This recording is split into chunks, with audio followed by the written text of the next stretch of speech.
On episode 6 of the Greatest Ever Victorians, we head over to the moors of Yorkshire, where we follow three young ladies, Charlotte, Emily and Anne Brontë, their genius, their tragedies and the moorland shadows that shaped them.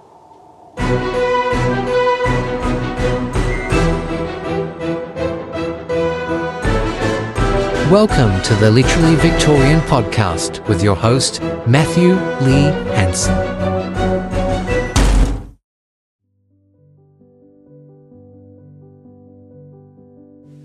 Hello and welcome to the Literally Victorian podcast.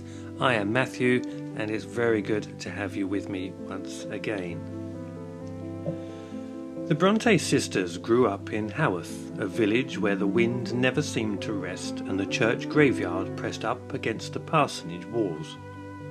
The stones outside their window marked generations cut short by disease, poverty and industrial hardship. Inside, life was quiet but imaginative. Their father, Patrick Brontë, was stern, devout and strict. Their mother died when the children were young, leaving the 6 siblings largely to raise one another. The older sisters, Maria and Elizabeth, died after harsh treatment at a charity school, an experience Charlotte later immortalised in Jane Eyre as the cruel Lowood institution. Grief entered the parsonage early, but so did imagination. Together with their brother Branwell, the remaining sisters invented tiny kingdoms, Angria, Gondal, worlds filled with dukes, battles, romances and rebellions. They wrote stories in microscopic handwriting on scraps of paper, stitching grand epics into pages hardly larger than a postage stamp. Even as children, their inner lives were vast. To understand the Brontës, you must understand the moors. The moors were not just scenery, they were a force. Open, lonely, and almost primeval, they pressed against the edge of Haworth like another world. Emily especially felt drawn to them. She roamed the heath with fierce devotion, often alone, absorbing its wildness. Later, that landscape would breathe through her writing, most famously in Wuthering Heights, where the moors become a character, a violent spirit, a mirror of human passion and cruelty. To the Brontës, the moors were freedom, vast, indifferent and untamable. They shaped the sisters' imagination as profoundly as any formal education. By the time they reached adulthood, the Brontë sisters faced the same narrow future as most Victorian women: become governesses, teach at a school, or live at home indefinitely. All three tried teaching or governessing. All three hated it.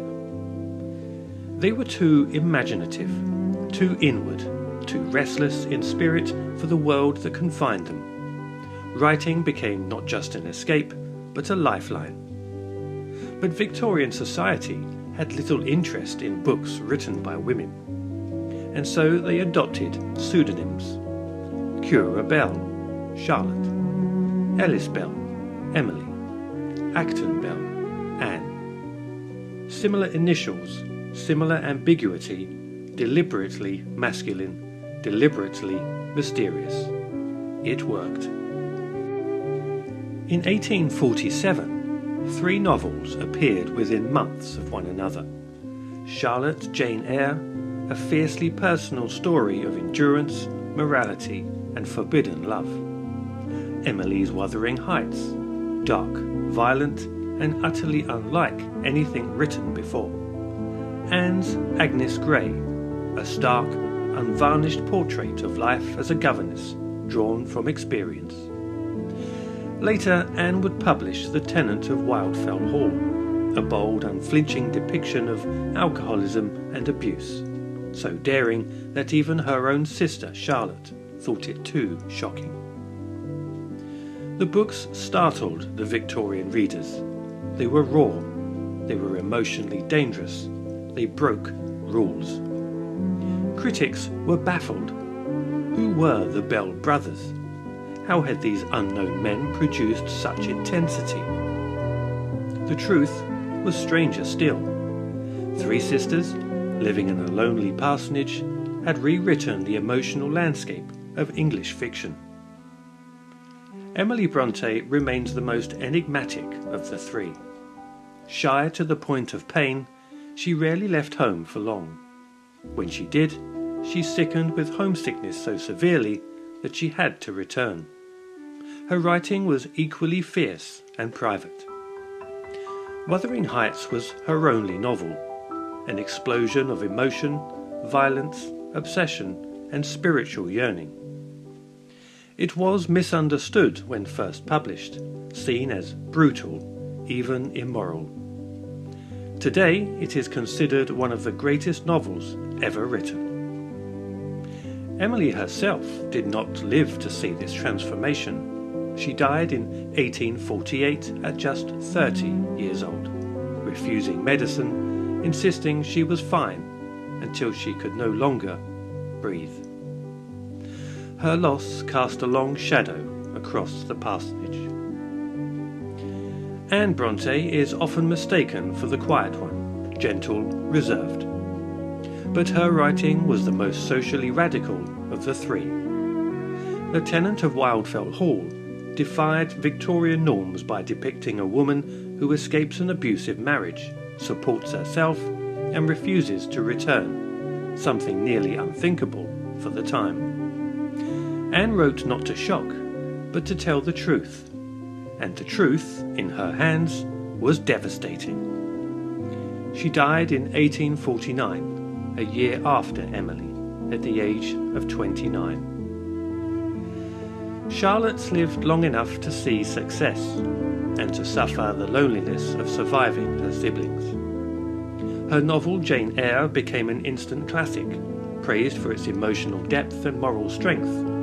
She published more novels, Shirley and Villette, each marked by introspection, longing, and psychological insight. When the secret of the Bell brothers' true identities was exposed, Charlotte became a literary celebrity, drawn reluctantly into London society. But fame did not shield her from loss. Her brother Branwell died of addiction. Her sisters followed shortly after. Charlotte married late in life, but died in 1855, pregnant, ill, and only 38 years old. The Brontës lived intensely, briefly, and left behind a body of work that seems almost impossible from such quiet lives. What makes the Brontë sisters extraordinary is not simply their talent, but the contradiction at the heart of their lives. They lived in isolation, yet saw deeply into human nature. They were constrained by Victorian expectations, yet wrote with wildness and freedom. They experienced little romance, yet created some of literature's most passionate love stories. They walked the same moors every day, yet imagined entire worlds. From a parsonage hemmed in by gravestones came novels that feel timeless, ageless, untamed as the wind that shaped them. Their books still unsettle us, comfort us, shock us, and speak to us because they understand something fundamental. That the human heart is never simple. That passion can be both destructive and redemptive. That loneliness can sharpen imagination into brilliance. And that even the quietest lives can echo across centuries. On quiet nights in Haworth, they say you can still hear the wind brushing the moors, the same wind that rattled the windows where Charlotte, Emily, and Anne Brontë wrote their masterpieces. Three sisters, one parsonage, and stories that the world will never forget. Thank you for listening. I hope you enjoyed the episode, and until next time, I'll see you soon. Bye for now.